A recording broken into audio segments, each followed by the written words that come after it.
Indikasinya terjadi kecemburuan karena antara pelaku dan korban ini ada hubungan sesama jenis. Di samping itu pasangannya ini yang jadi korban ini melakukan hubungan juga dengan orang lain. Si pelaku ini merasa kecewa, sakit hati. Assalamualaikum warahmatullahi wabarakatuh. Hai Sobat Mbak Tiwul, apa kabar semuanya? Semoga dalam keadaan sehat dan baik-baik saja serta dilancarkan segala urusannya hari ini ya. Terima kasih sudah mampir di video ini, tolong dibantu like dan subscribe-nya. Pelangi ciptaan Tuhan memang sangatlah indah dilihat, biasa muncul setelah hujan reda. Tapi kaum pelangi yang notabene adalah ciptaan manusia sangatlah jauh dari kata indah. Bentuk hubungan sesama jenis ini jelas bertentangan dengan ajaran agama, semua agama ya sobat. Tapi semakin kesini semakin banyak pelakunya dan semakin terang-terangan pula mempertontonkan penyimpangan orientasi mereka di depan publik. Padahal ada banyak bahaya yang bisa ditimbulkan dari hubungan tersebut. Resiko penyakit menular dari yang ringan yang bisa disembuhkan hingga ke penyakit menular yang belum bisa disembuhkan, dan juga resiko hilangnya nyawa akibat kecemburuan dari pasangannya. Kabarnya para penyuka sesama jika sudah merasa dikhianati akan melakukan hal-hal nekat yang mengancam keselamatan jiwa. Seperti sebuah kisah kasus yang terjadi pada tanggal 10 Maret 2026 lalu di Kecamatan Nongsa, Kota Batam, Kepulauan Riau. Sebuah kisah cinta menyimpang yang berakhir bencana.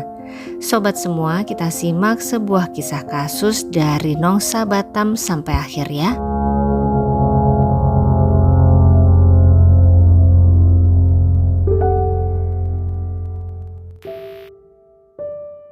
Muhammad Yusuf atau biasa dipanggil Yusuf adalah seorang pemuda berusia 31 tahun asal Kabupaten Karimun, Kepulauan Riau.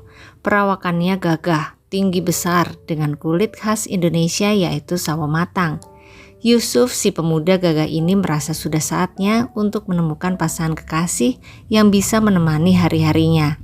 Maka pada sekitar bulan Oktober 2024, Yusuf mulai mencari kenalan di aplikasi Line, salah satu media sosial seperti WhatsApp yang memang sering digunakan oleh anak muda untuk mencari kenalan baru. Dan sesuai dengan keinginan Yusuf, pemuda tersebut akhirnya bertemu dengan seseorang di Line. Seseorang dengan usia yang cukup jauh di bawah Yusuf, terpaut usia 9 tahun lebih muda darinya.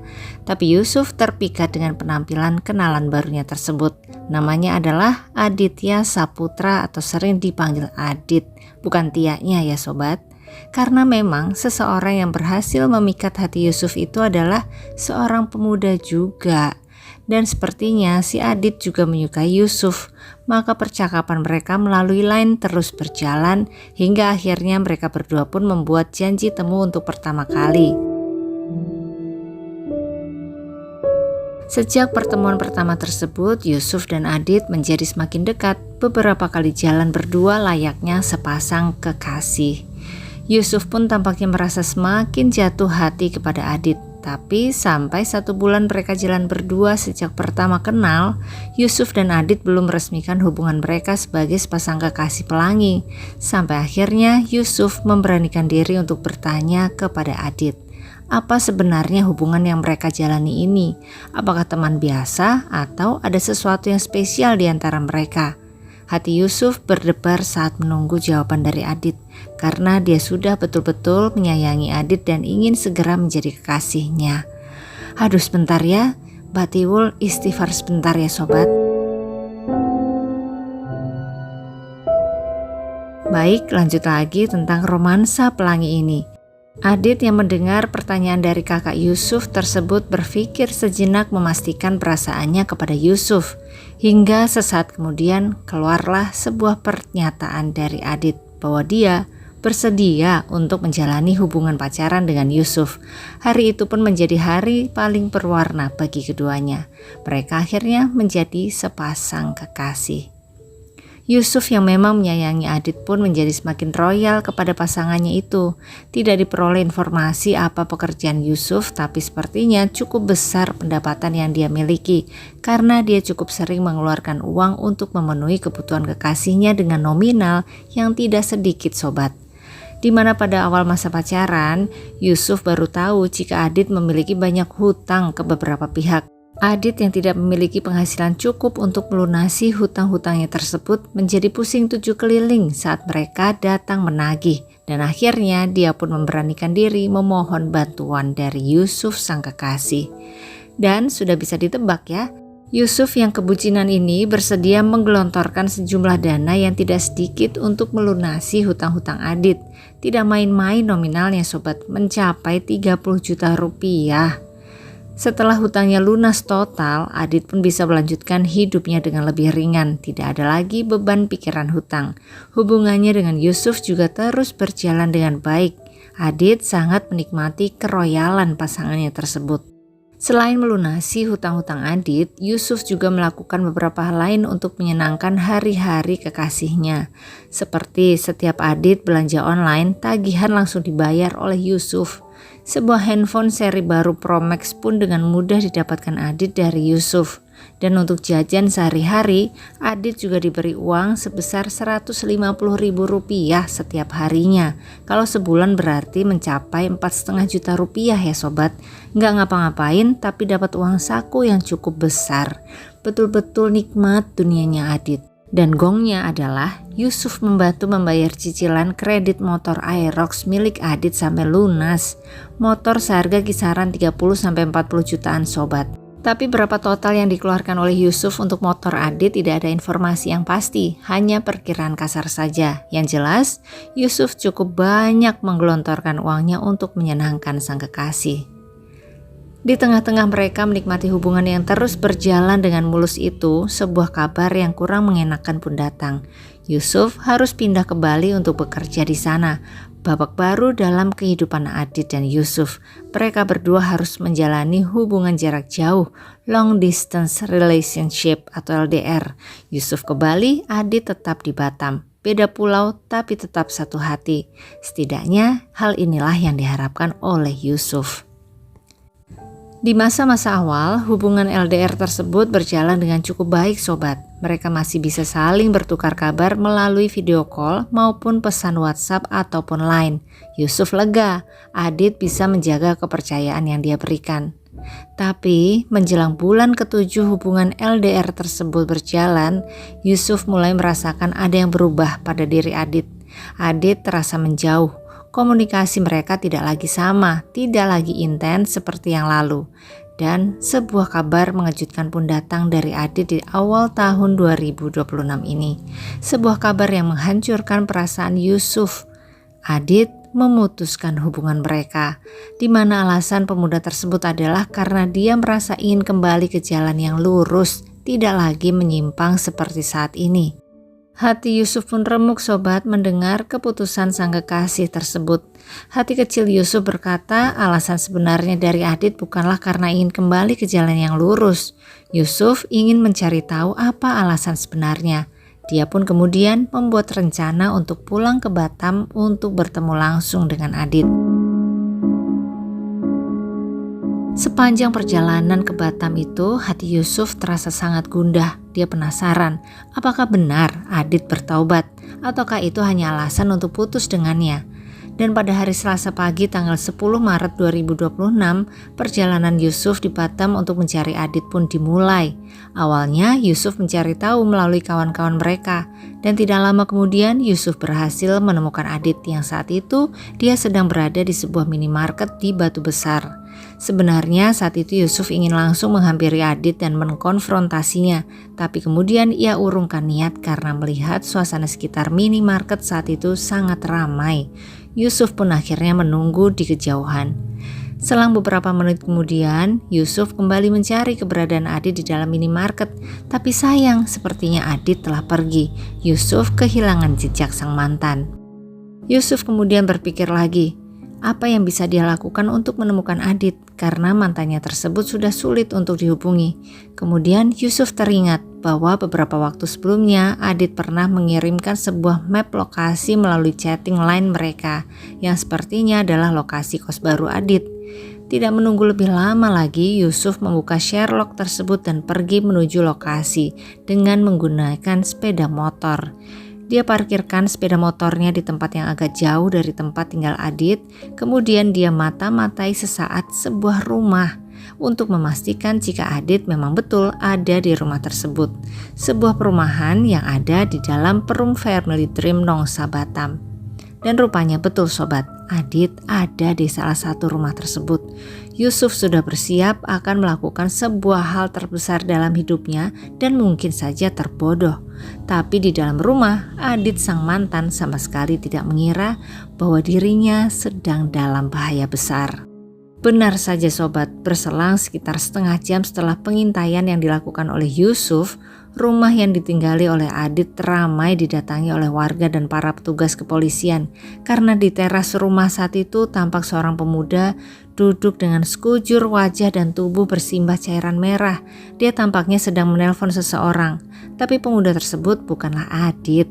Warga yang mulai berdatangan ke rumah itu mulai mengajukan beberapa pertanyaan kepada pemuda bersimbah cairan merah tersebut. Apa yang menimpanya? Apakah kena pukul? Pemuda tersebut mengangguk sambil masih menelpon seseorang dan menunjuk-nunjuk bagian dalam rumah dengan tubuhnya, menandakan masih ada seseorang yang ada di dalam. Tidak lama kemudian, petugas kepolisian pun datang ke lokasi. Mereka segera melakukan pemeriksaan terhadap rumah tersebut. Setelah mengamankan korban pertama yang ada di teras tadi, petugas masuk ke dalam rumah. Dan di dalam sebuah kamar, mereka melihat sesosok tubuh pemuda terbaring di atas kasur dengan posisi yang cukup aneh. Kaki terlipat ke belakang, kepala terkulai ke lantai, dan cairan merah ada di mana-mana. Di dinding, di lantai, di kasur. Betul-betul pemandangan yang mengerikan sobat. Setelah dilakukan pengecekan, pemuda tersebut dinyatakan tidak lagi bernyawa dengan beberapa bekas serangan sajam dan benda tumpul di beberapa bagian tubuhnya. Identitas pemuda tersebut adalah Aditya Saputra atau Adit, mantan kekasih dari Yusuf. Dan pemuda yang di teras tadi adalah Aldin Baini, pasangan baru Adit sobat. Ternyata Adit belum bertobat. Setelah itu tubuh tidak bernyawa Adit dibawa ke rumah sakit Bayangkara Polda Kepulauan Riau untuk dilakukan otopsi dan Aldin diberikan perawatan untuk bekas serangan di tubuhnya. Jelas telah terjadi sebuah peristiwa penyerangan yang sangat keji di dalam rumah tersebut. Tapi siapa ya pelakunya? Lalu bagaimana petugas kepolisian bisa dengan cepat mendatangi lokasi kejadian? Ternyata karena si pelaku sesaat setelah menyelesaikan penyerangannya di dalam rumah tersebut, pelaku memesan ojek online untuk kemudian meminta diantar ke kantor kepolisian terdekat, dan di sanalah dia mengakui seluruh perbuatannya. Dia adalah tentu saja Muhammad Yusuf, mantan kekasih Adit. Apa yang membuatnya melakukan penyerangan tersebut dan bagaimana kronologinya? Kita simak motif dan kronologi sesuai keterangan dari tersangka ya sobat.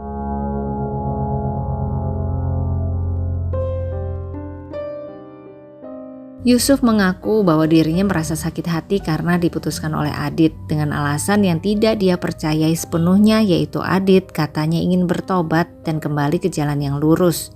Yusuf pun kembali ke Batam untuk mencari tahu sendiri apa yang sebenarnya membuat Adit meninggalkannya. Pada hari Selasa pagi sesaat setelah dia tiba di Batam, Yusuf mulai membuntuti Adit. Awalnya dia ingin menyerang Adit saat berada di minimarket, tapi dia urungkan karena saat itu di sekitar minimarket tampak ramai oleh orang. Kemudian dia sempat kehilangan jejak Adit, lalu dia memutuskan untuk mengikuti map Sherlock yang pernah dikirimkan Adit di aplikasi lain beberapa waktu lalu. Yusuf pun sampai di Perum Family Dream Kecamatan Nongsa Batam dan dia turun dari sepeda motor yang dia parkirkan cukup jauh. Lalu Yusuf ambil kayu yang masih ada paku tertancap di atasnya dan juga sebuah batu besar yang ada di sekitar perumahan. Sesampainya di sebuah rumah yang dituju, Yusuf mengintai sesaat. Setelah yakin bahwa ada Adit di dalam rumah tersebut, Yusuf pun mengendap masuk ke dalam rumah karena kebetulan pintu depan dalam kondisi tidak terkunci. Yusuf kemudian bersembunyi di dalam sebuah kamar kosong dan dari celah pintu kamar, Yusuf mengawasi kondisi di dalam rumah. Dari sanalah dia melihat sosok Adit yang saat itu sedang berpelukan dengan seorang pemuda yang belakangan diketahui bernama Aldin Baene. Sangat mesra sobat. Hal itu pun membuat emosi Yusuf tidak lagi tertahan. Dia merasa dibohongi, merasa dikhianati dan hanya dimanfaatkan secara finansial oleh Adit selama ini. Yusuf pun memutuskan untuk menghabisi nyawa kedua pemuda tersebut.